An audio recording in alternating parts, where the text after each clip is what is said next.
Hey guys, welcome back. This probably doesn't need to be a whole episode, but maybe someone out there is curious, so I thought I would just make a quick one. Let's get started. By the way, I had some Korean barbecue last night at the house, and I gave some to my neighbor, and he gave me some of these guavas, which I've never had before, and I left them in the garage because I forgot, and now my garage smells really good. So I think I'll be using guavas as a natural air freshener. Learned something new today. Since one of my Foglight was out, I thought I would try these Hella YL Extreme Yellow. The correct size for the OG93 is H1 and they were 20 bucks on Amazon.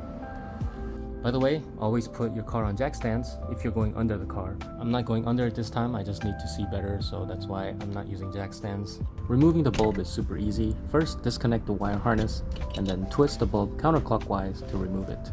Then simply pull out the old bulb and push in the new one. Installing is the reverse of the removal.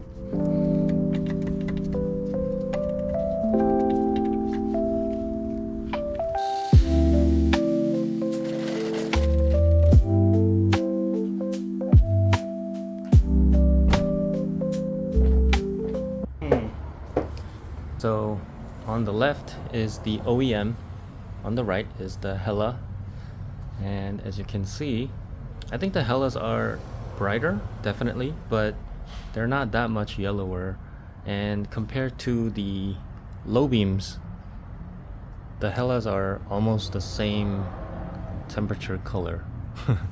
So, I mean, I thought it was going to be like a very intense yellow, like those JDM cars, but it's not. So I think I'll run these for now because they're good enough. But in the future, maybe I'll try some yellow LEDs because those are actually yellow. So that's a very quick video of the Hella Foglights.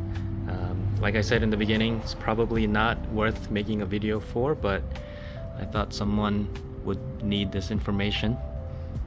So as always, thanks for watching, and I'll see you guys on the next one.